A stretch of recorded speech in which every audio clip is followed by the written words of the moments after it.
वो हम आदिवासी समाज के लिए या फिर इस झारखंड में निवास करने वाले जितने भी हम लोग हैं, हमारे लिए इसमें कितना स्थान है, क्या क्या इसमें जो है बातें लिखी गई है, इन सारे बिंदुओं पे हम लोग आपस में चर्चा करेंगे। एक एक बिंदुवार चर्चा करेंगे। इसका कुछ कॉपी अभी हम लोग के पास हुआ है, तो वो कॉपी को भी हम लोग आप लोग के समक्ष देंगे। अगर जहाँ कहीं भी आप लोग को समझने की ज़रूरत होगा हम लोग समझेंगे, और एक एक बिंदु पे अपने हिसाब से हम लोग सभी को अपना अपना विचार देंगे। और कितना आप लोग इसको पढ़े हैं या नहीं पढ़े हैं आप ही लोग बता पाएंगे, इसलिए जो जो लोग पढ़े हैं इसको बढ़िया से उन्हीं लोग कॉपी को पकड़ेंगे तो अच्छा रहेगा। और नहीं भी पढ़े हैं तो जो व्यक्ति इसके प्रति इच्छा रखते हैं, जागरूकता है आपके समक्ष, ऐसे लोग कॉपी को पकड़ेंगे। क्योंकि अभी हमारे पास इसका जो प्रिंट आउट 10-12 कॉपी केवल हुआ है, बाकी अभी मशीन में हो ही रहा है। तो मैं चाहता हूं कि आप लोगों के लिए, सबके लिए मैं प्रोवाइड कराऊं, लेकिन थोड़ा सा समय लगेगा। तो अभी हम लोग चर्चा शुरू करते हैं, उससे पहले जो है इसको हम लोग एक बार डिस्ट्रीब्यूट कर लेते हैं।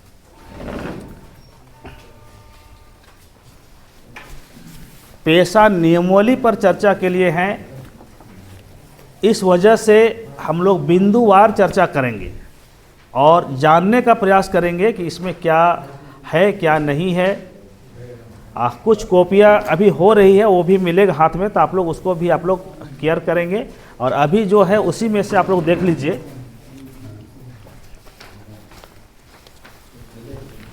देर समय से शुरू करने की वजह से फिर भी 2 सेशन में तो बांटना ही पड़ेगा, लेकिन कितना क्या क्या कर पाते हैं। 8:30 हो रहा है, 8:30 बजे हम लोग का शुरुआत हो रही है। अभी से हम लोग चर्चा करेंगे। बीच में खाना खाने के लिए हम लोग थोड़ा सा आधा घंटा के लिए स्टॉप करेंगे। खाना खाने के बाद फिर चर्चा करेंगे, क्योंकि आज का रात में भर जो है हम लोग इस पूरे नियमावली को चर्चा परिचर्चा करके समाप्त करना है। बहुत ज़्यादा नहीं है, अगर चाहेंगे तो स्पीड गति से होगा। इसको बताते चलेंगे, जहाँ पर नहीं समझ में आएगा इन सारे बिंदुओं पे आप लोग जो है दोबारा पूछेंगे, क्योंकि ऐसे हम लोग पार नहीं कर देंगे किसी कड़ी को जब तक कि पूरी समझ में नहीं आता है। नहीं उसे मान ला। अच्छा, के संयोजक विनोद दादा से मैं अपील करना चाहूँगा, विषय प्रवेश के रूप में कुछ शब्दों को रखें।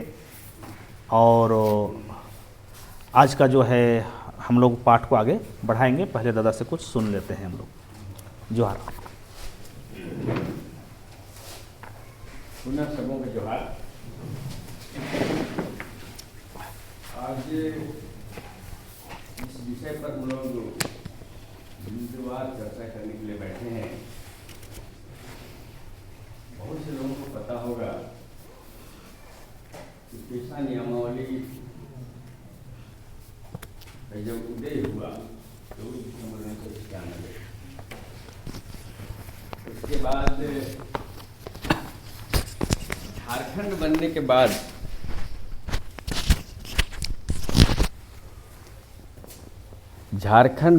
बाद झारखंड पंचायत राज अधिनियम 2001, बातें बहुत सारी हैं इसमें।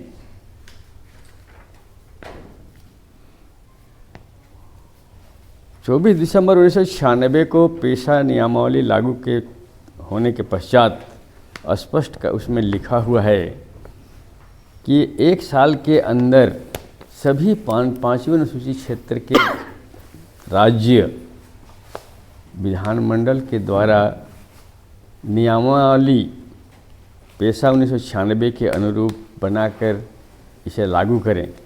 जो भी राज्य इसे 1 वर्ष के अंदर लागू नहीं करती है तो ये स्वतः लागू माना जाएगा, ये जारी रहेगा। ये तो हुआ। बिहार में रहते हुए पेशा नियमावली का पेशा का कोई नियमावली हम लोग को नहीं मिला। झारखंड बनने के बाद बना तो 2001 में झारखंड पंचायत राज अधिनियम, 15 नवंबर को जब झारखंड भारत के नक्शे पर अस्तित्व में आया और फिर झारखंड पंचायत राज अधिनियम का घोषणा किया गया। यहाँ दुविधात्मक बात है, जो जानकार लोग होंगे उनको कुछ पता होगा कि पेशा का उदय भारतीय संविधान का 73वां संशोधन के पश्चात आया और झारखंड के अंतर्गत झारखंड पंचायत राज अधिनियम 2001 जो आया,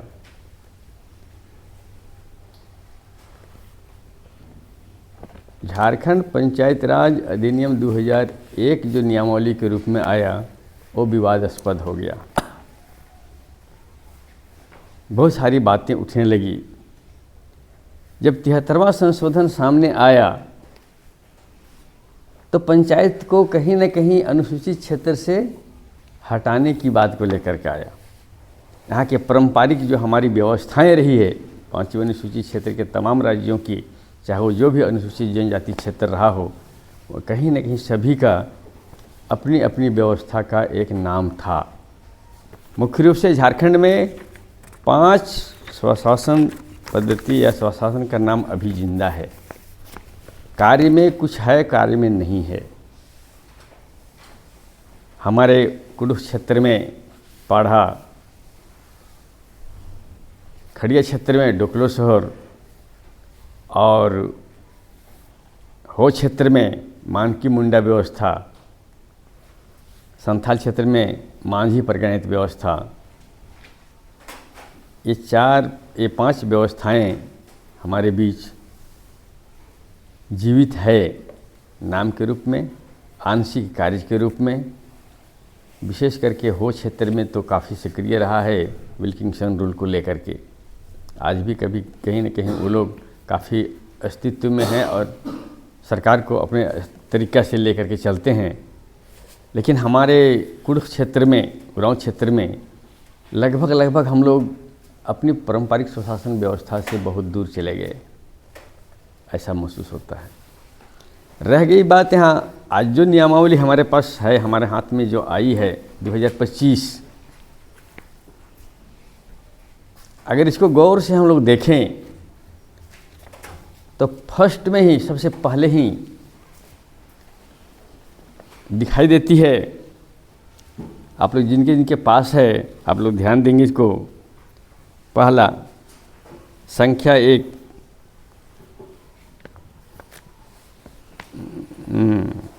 पंचायत उपबंध अनुसूचित क्षेत्र विस्तार अधिनियम 1996 एवं झारखंड पंचायत राज अधिनियम 2001 की धारा 131 की उपधारा 1 द्वारा प्रदत्त शक्तियों का प्रयोग करते हुए झारखंड राज्यपाल पंचायत उपबंध अनुसूचित क्षेत्रों पर विस्तार झारखंड नियमावली 2025 बनाते हैं।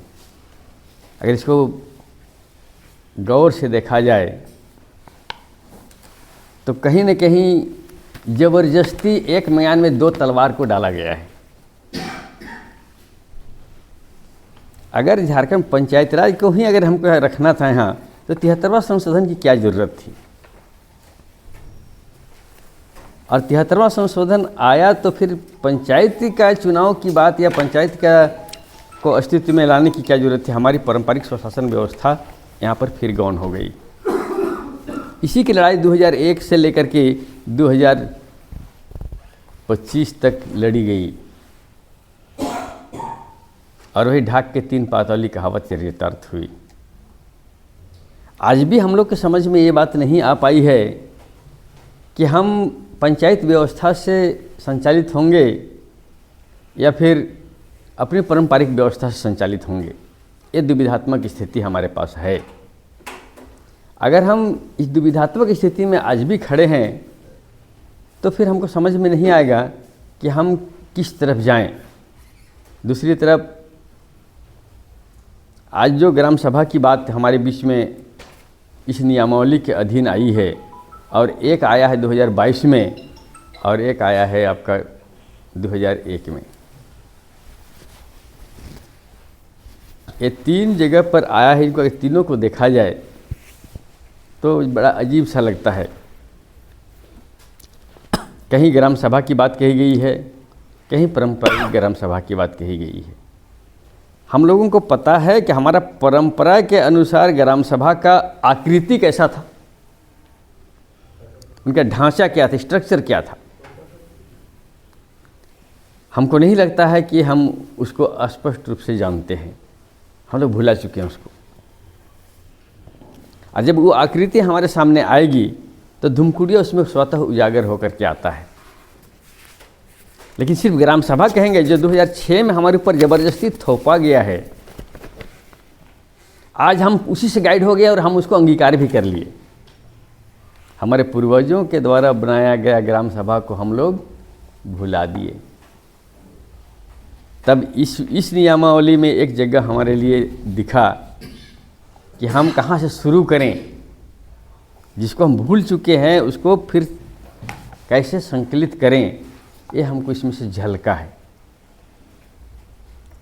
कि हम अपनी पारंपरिक ग्राम सभा को विधिवत जो हमारे पूर्वजों ने बनाया था, जिस रास्ते से, जिस लाइन से, हम उसको फिर से शुरू करें।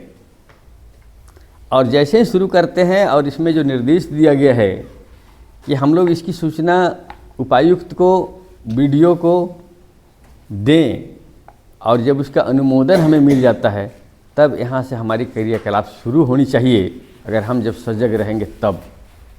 और जैसा परिस्थितियाँ हैं, 1 महीना नहीं 2 महीना बीत गया इसका जारी हुए।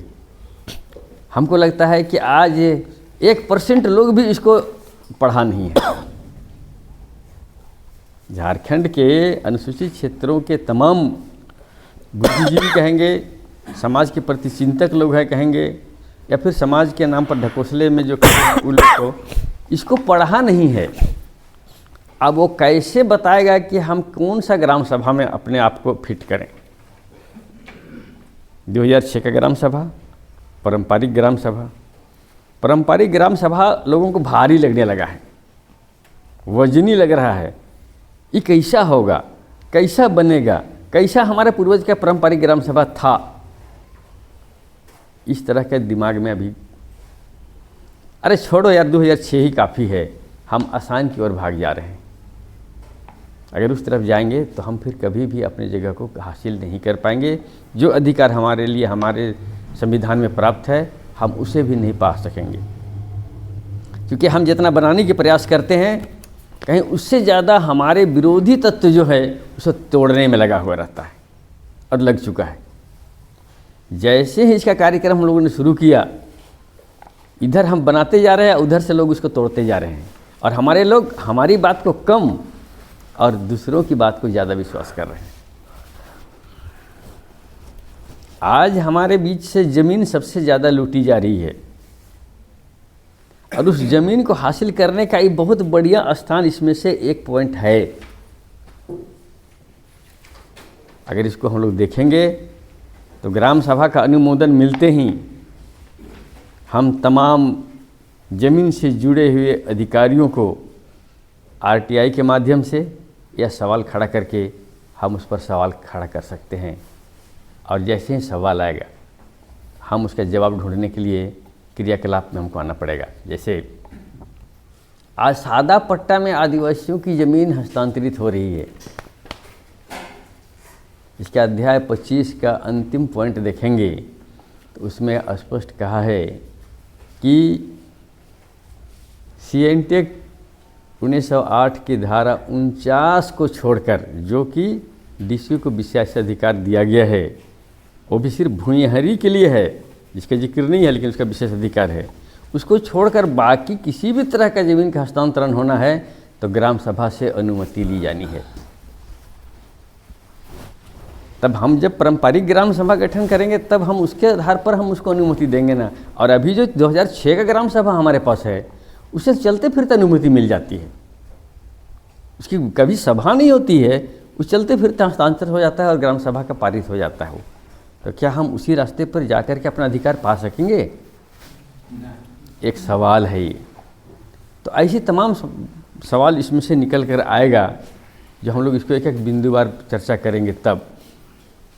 तो साथ ही सबसे पहला चीज़ है कि जो भी सरकार हमारे लिए परोस रही है, 1996 से लेकर आज तक जो भी हमारे सामने पेश किया गया है, हर एक शंकापूर्ण नज़र में देखा जा रहा है और सशंकित हमको होना लाजिमी है। कारण इसलिए कि हमको जो चीज़ दिया जा रहा है वो हमको भूल भुलैया की तरह दिया जा रहा है। कह तो क्या रहा है, अगर आप किसी गैर आदिवासियों के साथ आप बात करेंगे तो कहेगा अरे ये तो तोरे रहोली तो कित दे दलो, कल तो तू छोड़ दे बथिस। बड़ी आराम से वो कह दे, हमको चिढ़ाने वाली बात बोलता है और हम डैमेज हो जाते हैं। तो साथी, हम कुछ नहीं जान रहे हैं, हम बिल्कुल भूल चुके हैं और हम भटक चुके हैं। हमको रास्ते पे आने के लिए जानना ज़रूरी होगा, अपने इतिहास को पहचानना ज़रूरी होगा। साथ ही हम कहेंगे भाई इतिहास की बात आई तो इतिहास हमारा कहाँ मिलेगा? पता है हमारा इतिहास कहाँ है? क्या बता पाएंगे कि हम हमारा पूर्वजों का जो क्रियाकलाप था उसको कहाँ से हम पाएंगे? कहीं पर लिखा हुआ है कि नहीं है? पता ही नहीं हमको लोगों को। तो फिर हम इतिहास ढूंढेंगे कैसे? वो इतिहास आएगा कहाँ से? एक सवाल आया था, पाढ़ा इंदर के मालूक की धुमकुड़िया इंदर के नठरा करा और अखड़ा इंदर के सुना मंजा करा। पाढ़ा क्यों नहीं बैठता है? धुमकुड़िया समाप्त हो गया और अखड़ा विलीन हो गया। ये 3 जगह पर हमारा इतिहास है कि नहीं? ये 3 जगह पर आपको इतिहास झलकेगा। हम लोग कहीं पर हैं वहाँ, तो हम अगर इस तरह से 2 महीना बीत जाने तक भी अगर हम इसे खोल के नहीं देख पाए हैं तो हम कहिया जागेंगे, कब जागेंगे? और सबसे बड़ा दुखद बात यह है कि जिसे जागना है, जिसके कंधे पर आने वाला कल का भार आने वाला है, वो सो रहे हैं और हम जो नदी किनारे जाने वाले हैं हम लोग जाग रहे हैं। क्या होगा हमारा? मैं इन्हीं प्रश्नों के साथ अपना वक्तव्य को विराम करते हुए पुनः सबों को जोहार। तो धन्यवाद देते हैं हमारे पारंपरिक स्वशासन पढ़ा व्यवस्था के संयोजक विनोद भगत जी को। अपने शब्दों में बताने का प्रयास किए। चिंतन भी करना है, मंथन भी करना है, जागरूक भी होना है, आगे भी बढ़ना है और इसी में से कुछ चीज़ें जो है हमें निकाल भी लेना है और उनसे काम भी करना है। तो पुनः मैं आप लोगों को धन्यवाद देते हुए हम लोग का मुख्य विषय पारंपरिक लोग हम लोग हैं यहाँ पर, और इस बार का जो नियमावली है उसमें पारंपरिक ग्राम सभा की बातें हो रही है। तो इसमें क्या हो रही है, कितना हो रही है, इन सारे बिंदुओं को हम लोग जानने का प्रयास करेंगे। तो एक एक ये इसमें कुल मिला करके जितने अध्याय हैं, जितने धाराएं हैं, उसको मैं उस धारा का मुख्य रूप जो है उन सारे बिंदुओं को मैं रखते चलूँगा। अगर हम लोग 6 बजे से शुरुआत करते थे, एक लाइन बाय लाइन चर्चा कर सकते थे हम लोग, लेकिन मुझे महसूस हो रहा है कि टाइम में हम लोग को पूरा भी करना है, पूरा समझ भी लेना है। इसीलिए प्रत्येक अध्याय को हम लोग पढ़ेंगे, लेकिन उस अध्याय का मुख्य उपदेश क्या है, कहाँ कहाँ क्या चीज़ है, इन सारी चीज़ों को फाइंड आउट मैं करके रखा हूँ। इसे मैं आप लोगों के समक्ष में पेश करने का प्रयास करूँगा। तो आगे हम लोग चर्चा करेंगे। देखिए, ये नियमावली है, जैसे दादा अभी बोले कि लंबे अंतराल के बाद, बहुत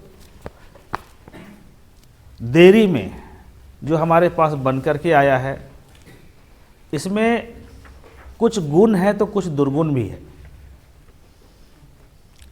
लेकिन हमारे लिए क्या गुण है, इस पॉइंट को मैं सबसे पहले रखने का प्रयास करूंगा, और फिर दुर्गुण क्या है इसको हम लोग फाइंड आउट करेंगे और उसको भी हम लोग चर्चा करेंगे। लेकिन एक एक चीज़ को समझिए। और हो गया होगा प्रिंट जो है, साबिर सर तो ला करके देते रहेंगे। इसमें कुल मिलाकर के 17 अध्याय है। सभी अध्याय में क्या क्या चीज़ है इसको मैं आपके समक्ष रखने का प्रयास करता हूँ। पहला अध्याय आप देखेंगे स्पष्ट, इसमें एक अध्याय में 2 धारा है, संक्षिप्त नाम और प्रारंभ। यानी इस ये नियमावली के तहत जितना भी संक्षिप्त नाम है उस नाम को यहाँ पर व्याख्या किया गया है ताकि पढ़ने में समझने में दिक्कत ना हो। जो अध्याय 1 का बात है। और दूसरा में है इसी का अध्याय 1 का धारा 2 में परिभाषाएं। तो इसमें जो शब्दावली आया है इस पूरे ग्रंथ में, उस शब्दावली को यहाँ पर व्याख्या करने का प्रयास किया गया है, क्योंकि कभी कभी होता क्या है, संवैधानिक शब्द को लोग अपने हिसाब से व्याख्या करके अपने हिसाब से उसका अर्थ निकालना शुरू कर देते हैं। इसीलिए कुछ चीज़ों को स्पष्ट किया गया है कि ये मुख्य शब्द है, उसको कैसे यहाँ पर क्या किया जाए। तो इसमें बहुत सारी शब्दें हैं, तो एक एक शब्द को हम लोग अभी इसमें चर्चा नहीं करेंगे, क्योंकि ये काफ़ी शब्द है। जहाँ आपको नहीं समझ में आएगा, कोई चीज़ सवाल आएगा तो उस शब्दों में चर्चा करेंगे। लेकिन मैं मुख्यतः मैं आप लोगों को बताना चाहूँगा, इसमें ग्राम सभा अध्यक्ष और ग्राम सभा ये शब्द जो है काफ़ी जगह में आया हुआ है। तो सर्वप्रथम मैं आप लोगों को बताने का प्रयास करना चाहूँगा कि पारंपरिक ग्राम सभा, यहाँ पर हमारे पास 2 नियमावली है।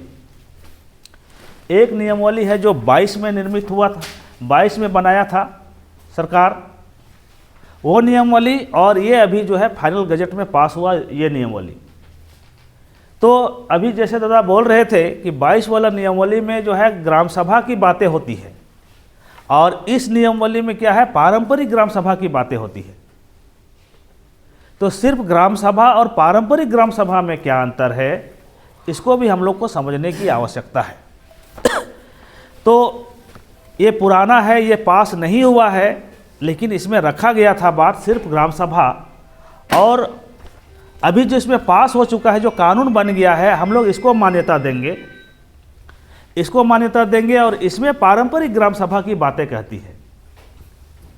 तो आखिर पारंपरिक ग्राम सभा है क्या, ये पहला पॉइंट है कि पारंपरिक ग्राम सभा है क्या। यहाँ पर किसी तरह का कोई विशेष व्याख्या नहीं दिया गया है, लेकिन यहाँ पर आपको देखेंगे तो अध्याय 1 का धारा 2 में अंगा जो है ग्राम सभा अध्यक्ष से अभिप्रेत है अनुसूचित क्षेत्र के पारंपरिक ग्राम सभा क्षेत्र में परंपरा से प्रचलित रीति रिवाज के अनुसार मान्यता प्राप्त व्यक्ति। तो आप अपने गांव क्षेत्र में, अपने क्षेत्र में जो पारंपरिक रीति रिवाज से और प्रचलित मान्यता के अनुसार से जो गांव की अध्यक्षता जो लोग करता है, वही व्यक्ति जो है पारंपरिक ग्राम सभा का अध्यक्ष करेगा। इसका इसमें व्याख्या दिया है।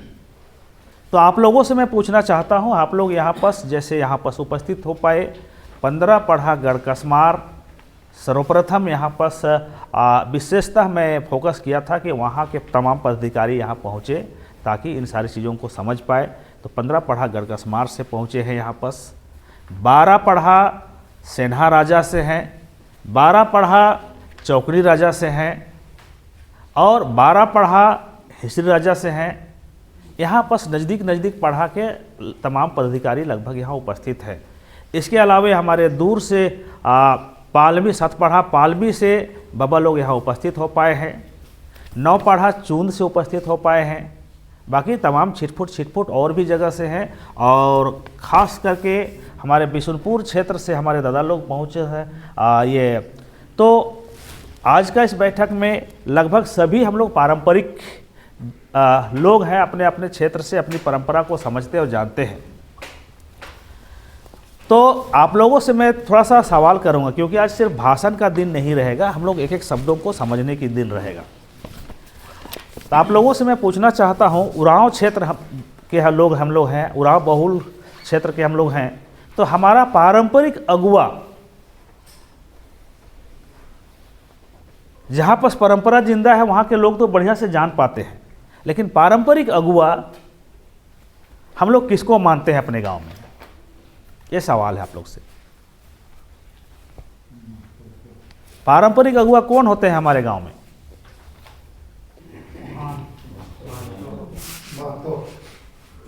महतो, पहान, दोनों शब्द आ रहा है उधर से भी।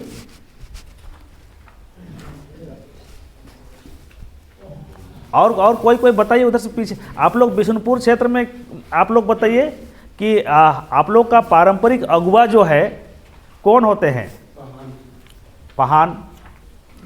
तो यहाँ पास हम लोग परंपरा को मानने वाले गांव घर से हम लोग यहाँ पास हैं। भले परंपरा अभी थोड़ा सा शिथिल जरूर हुआ है, लेकिन कहीं ना कहीं हम लोग देखे और समझते और जानते हैं, लेकिन भी अभी भी हमारा परंपरा चल रहा है।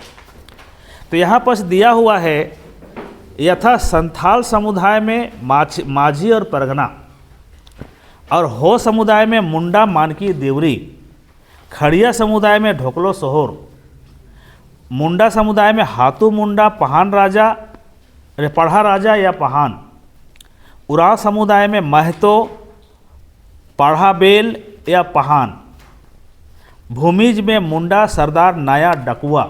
ये 4, 5, 6 गो समुदाय का नाम यहाँ दिया है एग्जाम्पल के लिए, या इस प्रकार से विभिन्न क्षेत्र में प्रचलित किसी अन्य नाम से अध्यक्ष के रूप में जाना जाता हो। अगर और भी कोई आदिवासी है, उनका भी अपना कोई व्यवस्था है, तो उनका जो अपना अगुआ है उनके अनुसार से उस नाम को बोला जाएगा। तो हम लोगों का पारंपरिक व्यवस्था में महतो जो है हम लोगों का पारंपरिक अगुआ है, लेकिन जो है हम लोग पहान को भी कभी कभी अगुआ बना देते हैं और बनाते आए हैं, ऐसा भी चलता है, लेकिन महतो हमारा पारंपरिक अगुआ है। तो यहाँ बस हमारे फ़ायदे के लिए कहता है, मैं बता रहा हूँ। अभी जो हम लोग सिर्फ जो है फ़ायदे की बात करेंगे, प्लस पॉइंट पे हम लोग चर्चा करेंगे। तो हम लोग पारंपरिक व्यवस्था से रहने वाले लोगों के लिए पारंपरिक ग्राम सभा की इसमें बातें कही गई है। पारंपरिक ग्राम सभा की बातें कही गई है। अब जो है ग्राम सभा पारंपरिक होगी, ये हमारे लिए बात कही गई है, लेकिन इस नियमावली में 3 तरह की ग्राम सभा को हम लोग जानते हैं।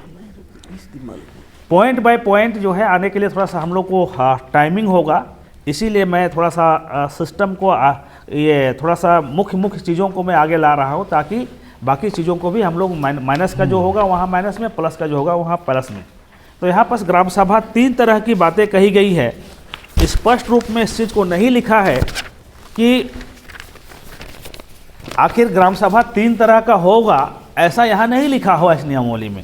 लेकिन आप पढ़ेंगे अध्याय 3 का पारंपरिक ग्राम सभा की बैठक, इसमें आप देखेंगे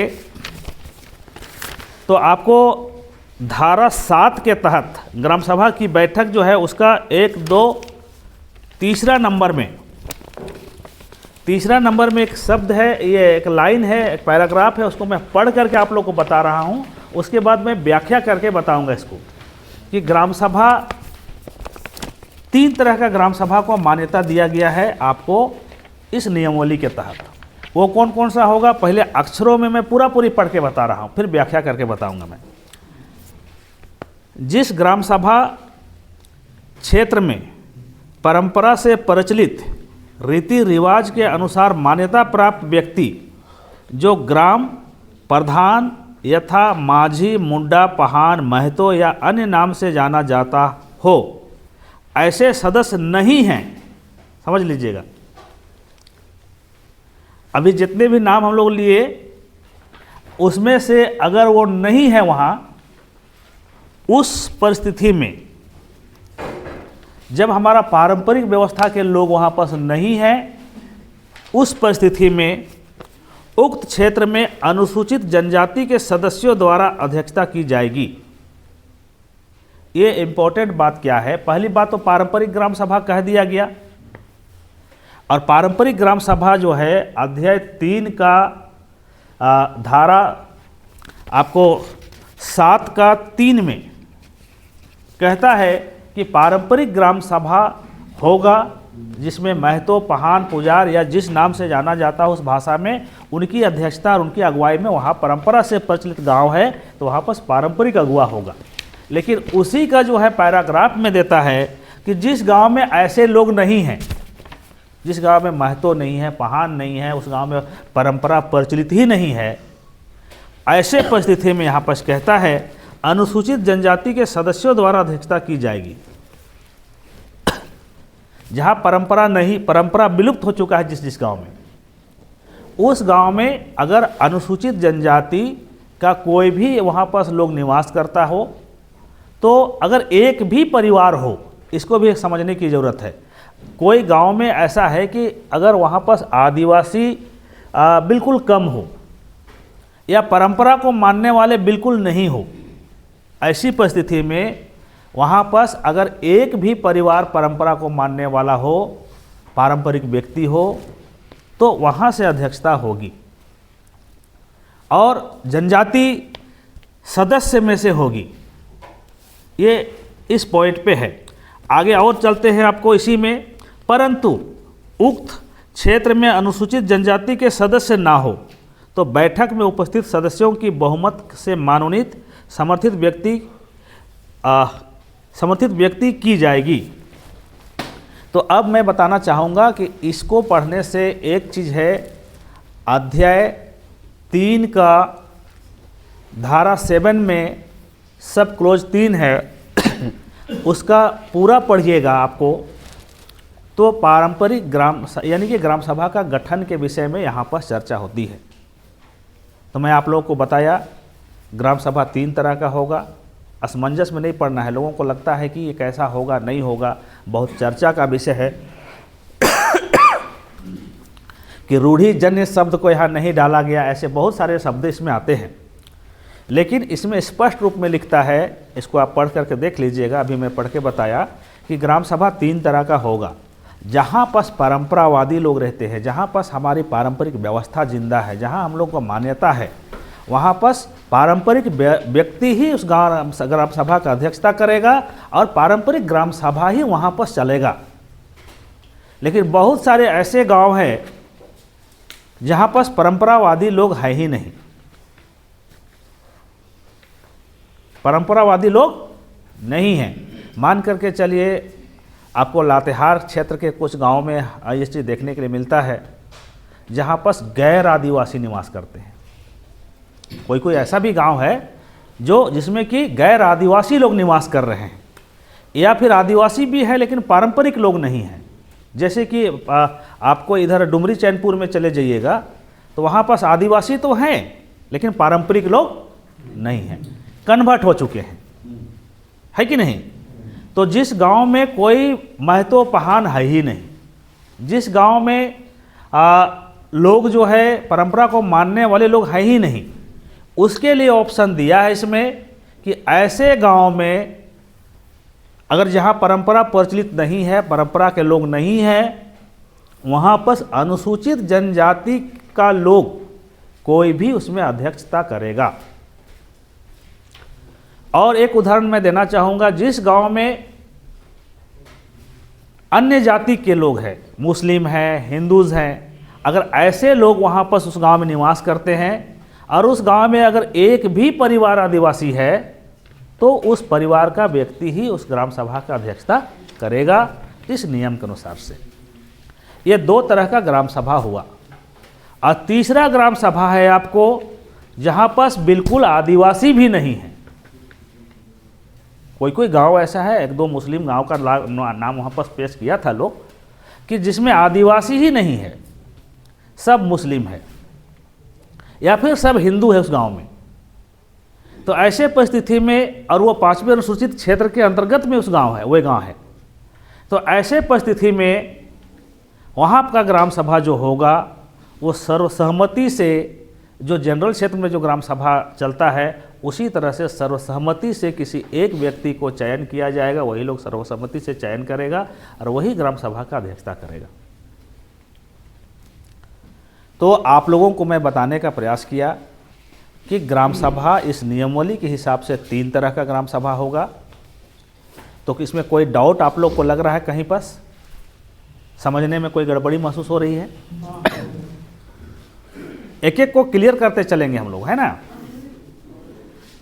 ग्राम सभा 3 तरह का मैं बता दिया, लिखा हुआ इसमें नहीं है कि 1 2 3 ऐसे पॉइंट आउट किया हुआ नहीं है, लेकिन इसमें लिखा हुआ है आपको अध्याय 3 का, आप देखेंगे धारा 7 का सब क्लोज 3 में ग्राम सभा का गठन का जो है इसमें दिया हुआ है कि अगर परंपरा जहां पर जिंदा है, 1 नंबर में पारंपरिक ग्राम सभा होगा, 2 नंबर में जहां पर परंपरावादी लोग नहीं हैं वहां पर आदिवासी परिवार का, जनजाति परिवार का एक व्यक्ति नेतृत्व करेगा, और तीसरा पॉइंट है जहां पर कोई आदिवासी परिवार नहीं है, ऐसी परिस्थिति में वहां का कोई भी व्यक्ति को सर्वसहमति से उन लोग चयन करके ग्राम सभा का अध्यक्ष बनाएगा। तो मैं आप लोगों से इस विषय पे कुछ अगर कोई जानना चाहता है, कोई सवाल आपके दिमाग में आ रहा है तो आप लोग पूछ सकते हैं, क्योंकि हम लोग एक बार आगे नहीं बढ़ते चले जाएंगे। आदिवासी ही नहीं है इस गांव में तो किनको बनाएंगे? सर्वसहमति से उस गांव के लोग, उस गांव में निवास करने वाले लोग। और एक चीज़ इस भी समझ लीजिए, इसमें ग्राम सभा का मेंबर कौन होगा इसके लिए नियम दिया है ना। और किसी को चाहिए दे दीजिए। इसमें जो है ग्राम सभा का मेंबर कौन होगा उसके लिए आपको दिया हुआ है, जिसको भी जरूरत है दे दीजिए एक कॉपी। तो उस गांव का वोटर लिस्ट में जिसका नाम हो वही उस ग्राम सभा का मेंबर बन सकता है। वो स्त्री और पुरुष कुछ भी हो सकता है, लेकिन वोटर लिस्ट में नाम होना चाहिए। अभी आप लोगों को एक चीज एग्जाम्पल मिलेगा कि गांव घर में गांव का व्यक्ति ही है, लेकिन शहर में चला गया, कोई जा कर के शहर में निवास कर रहा है, तो अपना वोटर लिस्ट का में नाम वहीं पर चढ़वा लिया। व्यक्ति रहने वाला इस गांव का है, जगह जमीन सब चीज़ है यहाँ, लेकिन अगर वो व्यक्ति जा कर के शहर में बस गया है और वहाँ का वोटर लिस्ट में अपना नाम चढ़वा लिया है, तो वो आपका ग्राम सभा का मेंबर नहीं हो सकता है। समझ रहे कि नहीं? आप ही का गांव का है, जगह जमीन भी है आपका गांव में, लेकिन अगर वो दूसरा गांव में जाकर बसा है और वोटर लिस्ट में वहाँ उसका नाम है, यहाँ नहीं है, तो इस गांव में कानूनन उसका अधिकार जो है ग्राम सभा का मेंबर के रूप में नहीं होगा। यानी कि वो कुछ बातों को रखना चाहता है तो वहाँ का ग्राम सभा चाहेगा कि नहीं, आपको यहाँ पर जो है आपकी बात को नहीं सुनी जाएगी, आपको यहाँ पर बात रखने का अधिकार नहीं है, तो फिर उस व्यक्ति को वहाँ पर स्थान नहीं दिया जा सकता है, उसी गांव का निवासी होने के बावजूद। समझ में आया चीज़? तो ये ग्राम सभा का अभी जो है बहुत सारा सोशल मीडिया वगैरह में कहीं कहीं बातें चल रहा है, एक एक को क्लियर करते चलेंगे फिर हम लोग आगे आएंगे। सोशल मीडिया वगैरह में आप लोग देखे सुने होंगे कि आदिवासियों का हक को मार दिया गया, यहाँ पर यानी कि ग्राम सभा का स्वरूप ही गलत बना दिया गया, ऐसा जो है पूर्व मुख्यमंत्री क्या नाम था, चंपई सोरेन का बयान आया। इसके अलावा बाबूलाल मरांडी का भी कुछ इसी से रिलेटेड बयान आया। आपको क्या बोलते हैं, ये रघुवर दास का बयान आया। तो बाकी काफ़ी लोग ऐसा बयान दिया है। तो मैं आप लोगों से पूछना चाहता हूं, यहाँ पर जो इसमें लिखा हुआ है ग्राम सभा का स्वरूप जो है 3 तरह का होगा, तो उसमें हम आदिवासियों के लिए कहाँ पर नुकसान है? है कि नहीं? हाँ, तो जहाँ पर जिस गांव में अगर कोई है ही नहीं आदिवासी, तो वहाँ पर तो सरकार तो कुछ व्यवस्था करेगा ही ना, कि उसको छोड़ देगा। इसीलिए ये जो है ग्राम सभा का जो स्वरूप है, इसमें पारंपरिक ग्राम सभा की बातें कही गई है। आप परंपरा के हिसाब से, जो पूर्वजों के माध्यम से जो आप सीख पाए हैं, उसके हिसाब से आपको चलना और चलाना है, ये बात स्पष्ट इसमें कहा है। और ऑप्शन भी दिया है कि जिस गांव भूला भटका हो गया, सभी लोग कन्वर्टेड हो गए, उस गांव में कोई पारंपरिक लोग नहीं है, तो उन लोग अपना गांव को अपने हिसाब से चलाए, और जिस गांव में आदिवासी नहीं है उस गांव भी अपने हिसाब से उन लोग चलाए। तो हमें लगता है इसको नियमावली को पढ़ने के बाद कि हम लोगों के लिए कोई आपत्ति इसमें करने जैसा शब्द नहीं है। एक बात है नरेश सिंह, हाँ जैसे ग्राम सभा गठन होने के बाद हाँ कार्यकारिणी जो समिति होगा वो पंचायत में है और अस्थायी समिति जो है ग्राम सभा के पास है। तो इसमें हम लोग को दोनों का फर्क बताइए, क्योंकि कार्यकारिणी अलग होगा और अस्थायी समिति अलग है। चलिए, अच्छी बात है। कार्यकारिणी में होगा वो वार्ड सदस्य होंगे। हाँ चलिए, आपका सवाल को मैं समझ पाया, बैठिए मैं जवाब देता हूँ। तो ये जो है, यानी कि जो अभी इन्होंने शब्द रखा कि कार्यकारिणी समिति, तो कार्यकारिणी समिति में स्पष्ट रूप में कहा है कि इलेक्टेड लोग रहेगा, यानी कि जो चुनाव होकर के वार्ड सदस्य है, मुखिया है, वही लोग जो है कार्यकारिणी समिति में रहेगा। तो मैं आप लोगों को एक डॉक्यूमेंट दिखाना चाहूँगा थोड़ा सा के लिए, जिसमें है सरकार का मंशा क्या है या ये लोग नियम में बनाया क्या है। तो इसका कॉपी जो है, इसका भी मैं कोई सवाल करेंगे तो मैं जवाब ये करूँगा। इसमें सभी का अपना अपना कार्यभार को अलग अलग कर दिया गया है। मुखिया का क्या रोल होगा, पेशा मोबिलाइजर का क्या रोल होगा, और ग्राम सभा का क्या रोल होगा। यह नियमावली में तो नहीं है, लेकिन ये गाइडलाइन जारी किया है, इस गाइडलाइन में इसको क्लियर किया है। तो इसका कॉपी भी मैं दिखा दूंगा, अभी मैं बता रहा हूं इसको, आपका सवाल का जवाब देता हूं। तो कार्यकारिणी समिति का क्या रोल होगा, इसमें लिखा हुआ है कि पारंपरिक ग्राम सभा होगा, क्योंकि इसमें आप अभी मैं जो चर्चा करूंगा वो कई धाराओं को, कई अध्यायों को टच करेगा, है कि नहीं, क्योंकि आपका सवाल आया तो जवाब देते चलना चाहिए। वो अन्य धाराओं पे और अन्य अध्यायों पे भी वो टच करेगा। तो कार्यकारिणी समिति इलेक्टेड लोगों का टीम होगा और पारंपरिक ग्राम सभा से कोई लेना देना नहीं होगा हम लोगों का। अगर कोई मुखिया है, अपने गांव का ग्राम सभा का सदस्य के नाते आपको सलाह दे सकता है, अगर उसी गांव का निवास करने वाला है तो, या वार्ड सदस्य है तो अपने ग्राम सभा में उसका अहमियत रहेगा, उसे ग्राम सभा का मेंबर के रूप में, वो वार्ड के रूप में या एक मुखिया के रूप में ग्राम सभा में उसकी बात नहीं चलेगी। दूसरी बात, सबका अपना अपना अधिकार है। जो ग्राम सभा होगी, पारंपरिक ग्राम सभा होगी, वो क्या करेगी, कोई भी निर्णय लेती है गांव में तो उसके पास विधायिका का पावर है, यानी कि नियम बनाने और उसको यानी कि कहना चाहिए कानून बनाना। विधायिका मीन्स विधि बनाना, नियम बनाना, ये सारा अधिकार ग्राम सभा के पास होगा। और न्यायपालिका का भी पावर जो है ग्राम सभा के पास होगा। मुखिया के पास या इलेक्टेड बॉडी जो है उसके पास क्या रहेगा, तो वो कार्यपालिका की काम करेगी। यानी मुखिया का जो काम था उसको सीमित कर दिया गया है, उसका काम क्या होगा, कार्यपालिका का होगा।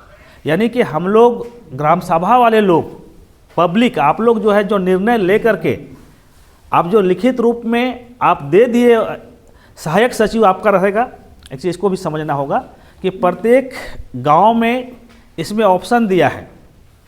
पहले का नियमावली में था कि वो पंचायत सचिव ही ग्राम सभा का सचिव होगा, लेकिन अभी का नियमावली जो पास हुआ उसमें कर दिया गया है कि आप ग्राम सभा जो है अपने लिए एक सहायक सचिव का चयन कर सकता है 1 साल के लिए, लेकिन अगर उसको चाहे तो उसको ज़िंदगी भर भी रख सकता है, उसको कई बार जो है उसको बढ़ाते बढ़ाते रखा जा सकता है। तो अब क्या है, आप जो वहाँ निर्णय लिए उस निर्णय को आपको सहायक सचिव लिख करके रखेगा, और लिखने के बाद सहायक सचिव एक कॉपी जो है वो पंचायत सचिव को देगा। अब पंचायत सचिव के बाद कॉपी जाने के बाद वहाँ का जो टीम है, मुखिया है, वार्ड है, इन लोग कार्यकारिणी समिति होगा, कार्यकारिणी समिति में इन लोग निर्णय लेगा कि भाई हम लोग को कैसे करना चाहिए, क्या करना चाहिए। आपका निर्णय को काटने का या उसको हटा देने का उन लोग के पास अब क्षमता खत्म हो गया।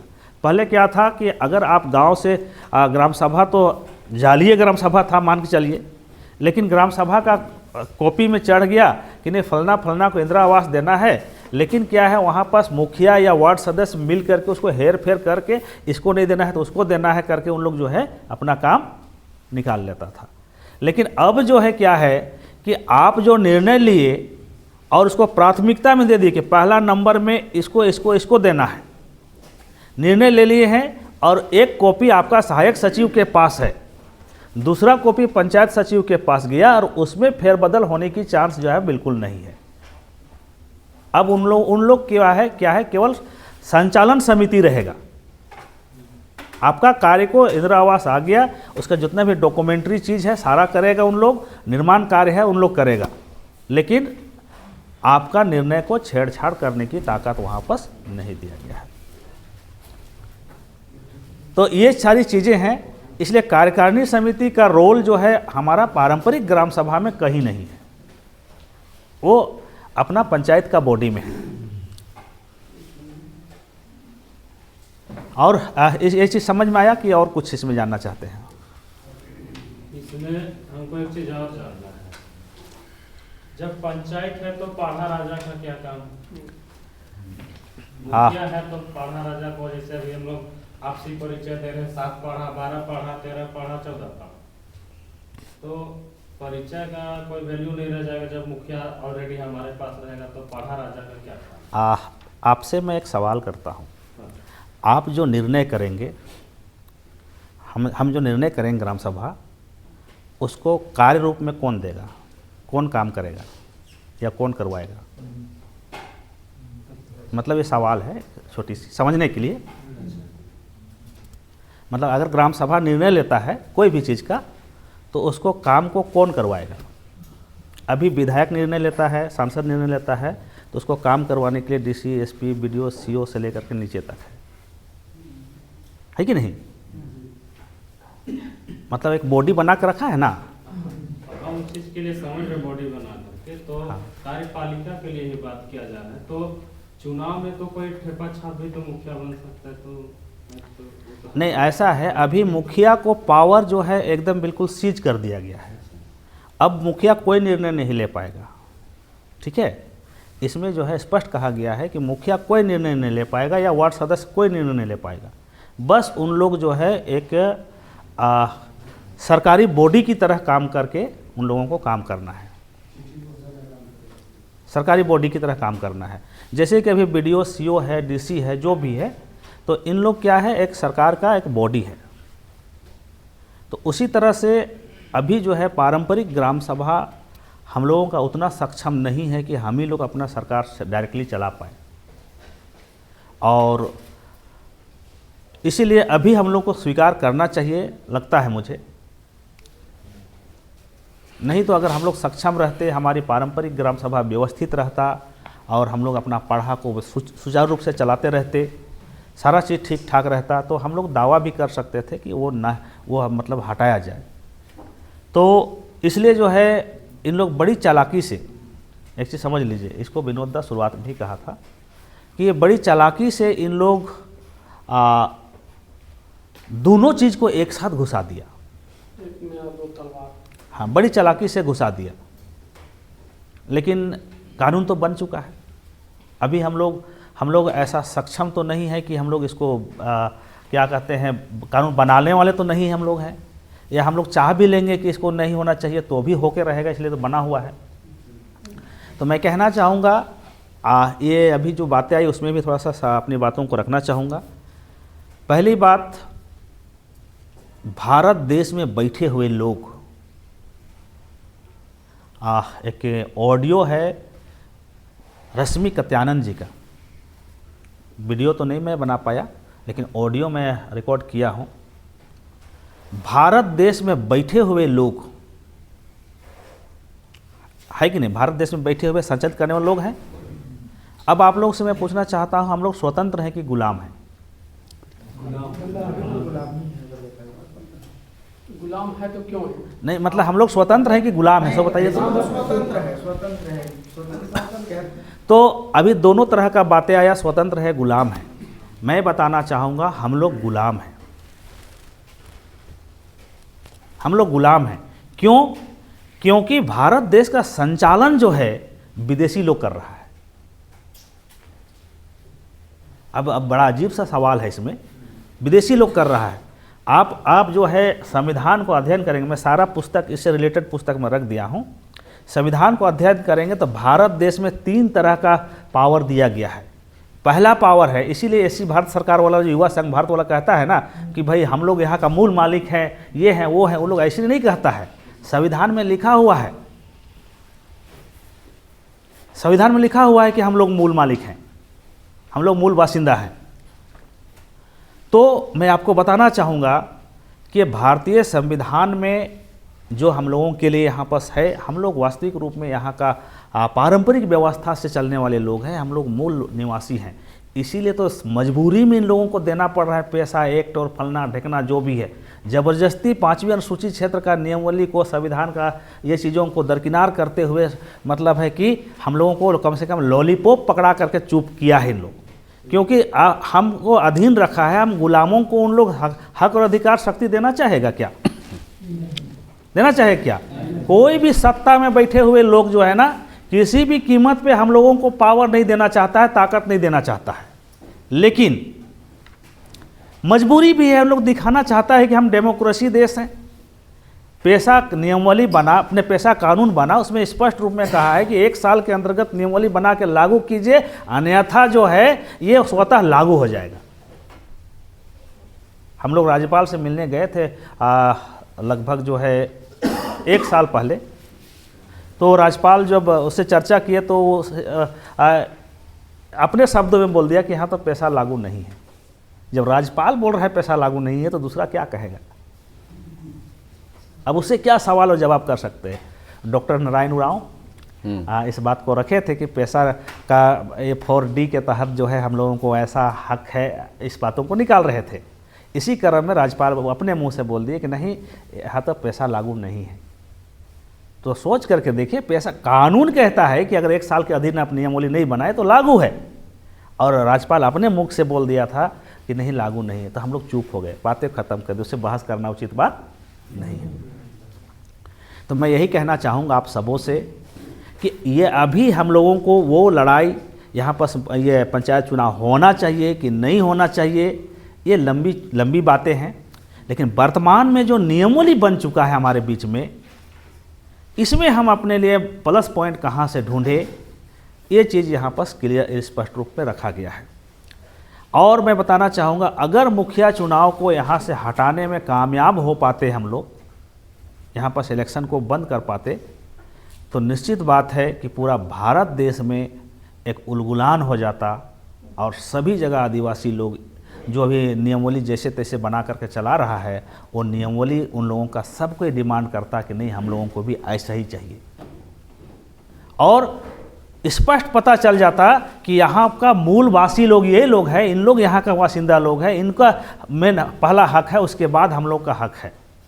ऐसा लोग जो है वहाँ पर दिखाने के लिए मतलब मिल पाता। लेकिन इन लोग एड़ी चोटी एक करके, मैं एक चीज़ बताना चाहूँगा यहाँ पर एक चीज़ है कि हम लोगों को पेशा नियमावली इतना आसानी से नहीं बन गया। पेशा एक्ट 1996 में बना था और 1 साल के तहत लागू, यानी 97 में लागू माना जाना चाहिए इसको। लेकिन इतना लंबा समय तक नियमावली गोल मटोल करके जो है ये JPR जो है दिया है, झारखंड पंचायती राज अधिनियम, इन लोगों का कहना है कि हम लोगों ने पेशा नियमावली बना लिया। अभी जो कोर्ट में दलील दिया था इन लोग, सरकार जब कोर्ट पूछा इन लोगों को, सरकार को, कि भाई जो है आप यहाँ पर नियमावली क्यों नहीं बनाए, तो वो जवाब दिया था कि मैं नियमावली तो हम लोग बना दिए हैं, लागू है यहाँ पर। ये जितना भी मुखिया का पद आरक्षित है, ये पेशा नियमावली के तहत ही जो है ये हुआ है, ये बात को रखा था। यानी कि भूल भुलैये में रख करके ये लोग पेशा नियमावली का हवाला दे करके हम लोगों को, यानी कि यहाँ पर पंचायत चुनाव लागू करवा दिया। और अभी भी इन लोग किसी भी कीमत पे नियमावली बनाने के मूड में नहीं था, लेकिन कुछ लोग ऐसा है जो कोर्ट में लड़ाई कर रहा था। कोर्ट में निश्चित बात है कि फैसला आना ही था। जैसे पेशा नियमावली बनाने के लिए मजबूर होने की ज़रूरत इन लोगों को पड़ा। और देखिएगा एक विंग इन लोगों का ऐसा था कि जो है नियमावली का प्रारूप एक बना करके खूब प्रचार प्रसार कर रहा था कि ऐसा नियमावली चाहिए, कि वैसा नियमावली चाहिए, कि ये है वो है करके प्रचार प्रसार करते हुए अंततः जो है अपने अपने विचार को वहाँ पर रखा था। और उन लोग को पता था कि आज ना कल नियमावली बनाएंगे ही। उससे पहले लोग कितना सो रहा है कि कितना जाग रहा है, इसको टेस्ट कर रहा था। उन लोग बड़ा प्रयास कर रहा था। और पता क्या, उन लोग का टेस्टिंग में पता चला कि इन लोग सो रहा है। इसीलिए क्या है कि ये जो है पंचायत चुनाव को भी इसी में शामिल करके मेसा करके दे दिया जाए। इन लोग कुछ नहीं कर पाएगा। ये पैरामीटर में नाप लिया उन लोग, उसके बाद जो है ये नियमावली हम लोग को बना के दे दिया। समझ रहे हैं कि नहीं? क्लियर बात मैं बता रहा हूँ। लेकिन आज हम लोग उस विषय पे हम लोग चर्चा करने के लिए यहाँ नहीं है। हम लोग चर्चा करने के लिए जो नियमावली बन गया है, ये कितना इसमें हम लोग लाभ उठा सकते हैं, क्या क्या हो सकती है। क्योंकि उसके लिए इसको यानी कि और चीज़ों को मांग करने के लिए लंबी लड़ाई लड़नी पड़ेगी। उसके लिए पहले तो आपको जो मिला है उसमें कम से कम चलने की ज़रूरत है, उसमें मजबूती से काम करने की ज़रूरत है। तो स्पष्ट रूप में इसमें कहता है कि पारंपरिक ग्राम सभा होगा। अब आपकी पारंपरिक ग्राम सभा को मान्यता मिल चुका है। हम लोग संविधान पढ़ते हैं, उसमें आर्टिकल 13(3) का के अनुसार से रूढ़ी प्रथा को विधि का बल प्राप्त है कहता है। लेकिन ये तो 50 साल हो गया है उस संविधान को बना हुआ। आज तक हम लोग अपने रूढ़ी प्रथा को कानूनी रूप में स्थापित करने में कहाँ सक्षम हो पाए हैं? हुए हैं क्या? लेकिन हम नहीं हुए हैं। कोल्हान में जाके देखिए, वहाँ है कि नहीं? हमें अवसर मिला जाने का। कोल्हान में जाके देखिए, पेशा नियमावली तो आज बना। उन लोग अभी भी वहाँ का जितना भी सामाजिक अगुआ है, ये मानकी मुंडा लोग अपना गांव का रसीद खुद काटता है। हाथू मुंडा है कि नहीं? अपना गांव का रसीद खुद काटता है, सब चीज करता है। तो भाई उन लोग ना रूढ़ी प्रथा के हिसाब से चल रहा है। अपनी परंपरा को उन लोगों ने बचा के रखा है। तो ये तो पेशा नियमावली ये तो अभी बना, लेकिन उन लोगों का बाकायदे हर एक प्रखंड बाई प्रखंड उन लोगों का कार्यालय दिया है। जिस तरह से सीओ और बीडीओ का कार्यालय है ना, हम लोग का प्रखंड में सीओ और बीडीओ का कार्यालय है ना, वहाँ पर जब पंचायत चुनाव लागू हुआ तो प्रमुख के लिए भी कार्यालय दे दिया है कि नहीं? इसके अलावा देखिएगा 20 सूत्री कार्यक्रम का कुछ ये है तो उसके लिए भी कार्यालय दे दिया। उसी तरह से वहाँ पर उन लोगों का ये माझी बाबा के लिए हम लोग का ये क्या बोलते हैं, हम लोग पढ़ा बेल बोल रहे हैं ना, तो माझी बाबा के लिए प्रखंड में कार्यालय है।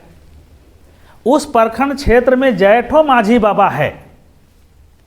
उन लोग वहाँ पर मिल करके वहाँ पर आता है और उस प्रखंड लेवल में एक व्यक्ति को, जैसे कि अभी हम लोग जो है मान चलिए एक प्रखंड में 5 गो पढ़ाया। एक एग्जाम्पल दे रहा हूँ मैं। हम लोग का ये प्रखंड क्षेत्र में, एक प्रखंड क्षेत्र में 5 गो पढ़ा का सीमा है, तो 5 गो राजा हुआ। अब 5 राजा मिल करके एक ठो को चुनाव करेगा कि भाई आप प्रखंड लेवल में जो है आप वहाँ पर विधि को देखेंगे, इसलिए 5 राजा में से एक राजा को वहाँ पर जिम्मेवारी दे दिया। न्यायपालिका भी है कि नहीं? तो एक चीज यहाँ हुआ प्रखंड में। और जिला में 2 ऑफिस है उन लोग का। एक तो जो है उन लोगों का माझी बाबाओं का ऑफिस है, कार्यालय है, भव्य कार्यालय है। दूसरा न्यायालय भी है, कोर्ट परिसर में न्यायालय भी है, सामाजिक न्यायालय है। उस समाज से रिलेटेड कोई भी केस आता है तो सभी कोर्ट जो है उसको भेज देता है वहाँ, ये आपका हिस्सा का कोर्ट केस है, आप उधर देखिए। तो उन लोग रूढ़ी प्रथा विधि का बल प्राप्त है, इसको स्थापित करने में कामयाब हुआ। लेकिन हम उरांव क्षेत्र में कहाँ हैं? हम लोग कहाँ हैं? हम लोग आज तो पढ़ा का बैठकी में आना छोड़ दिया है लोग। नहीं तो नहीं है तो क्यों नहीं है? है कि नहीं? कि हम लोग पढ़ा गिनती आते हैं, इतना पढ़ा जिंदा है, इससे अच्छा कि पढ़ा लोग खत्म कर देना चाहिए। अभी हम लोग पढ़ा रहे लोग हैं ना भाई, हाँ, लेकिन हम लोग अपने आप में कामयाब क्यों नहीं हो पा रहे हैं, भी तो सोचने वाली बात है कि नहीं। इसीलिए ये नियमावली आया है, इसी बहाने कम से कम कानून में लिख दिया गया है, इस पेज में लिख दिया गया है कि आप पारंपरिक व्यवस्था के अनुसार से आप अपने गांव को चलाएंगे। पुराना नहीं आया है। दूसरी बात, पुराना 22 वाला दीजिए, 22 वाला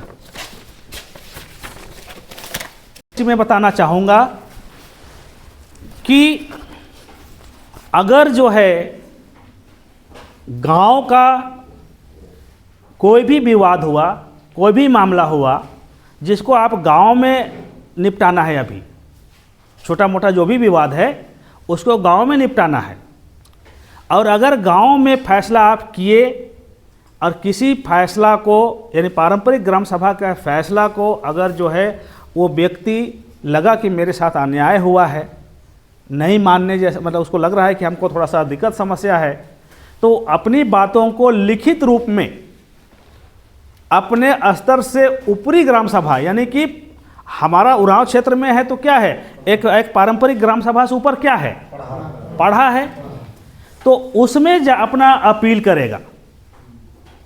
पहले ऐसा कहीं पर था लिखा हुआ नहीं था, इस नियमावली में लिख दिया है कि अगर जो है आप अपनी ग्राम सभा का निर्णय से अगर कोई व्यक्ति असंतुष्ट है तो डायरेक्ट कोर्ट नहीं जाएगा, डायरेक्ट थाना नहीं जाएगा, कहाँ जाएगा, पढ़ा में जाएगा। पढ़ा में जाएगा, पढ़ा में जाएगा, और पढ़ा में जाने के बाद वहाँ उसको फैसला होगा, और पढ़ा का फैसला से भी अगर वो संतुष्ट नहीं हुआ तो और कहाँ जाएगा, उससे ऊपर।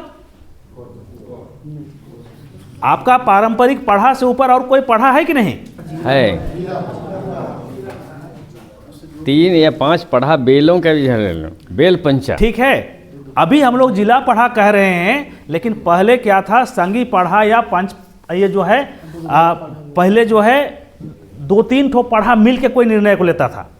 ऐसा था कि नहीं बाबा? वही बेल पंचा का मराचा, बेल पंचा, यानी कि अगर जो है यहाँ पास हिस्ट्री पढ़ा और हिस्ट्री पढ़ा का कोई बात को कहीं पास जो है लोग वैल्यू नहीं दे रहा है, तो वहाँ पास हम लोग क्या करेंगे, बीसू बुलाएंगे या बैठकी बुलाएंगे, तो चलो आपको 15 पढ़ा गढ़कसमार को भी शामिल कर लिए, 12 पढ़ा सेंदूर को शामिल कर लिए, तो ऐसा कुछ पढ़ा को शामिल करके साथ साथ में बैठ करके फिर निर्णय लेना होता था। ऐसा था कि नहीं? तो अब जो, हाँ बाबा कुछ बोलना चाह रहे हैं।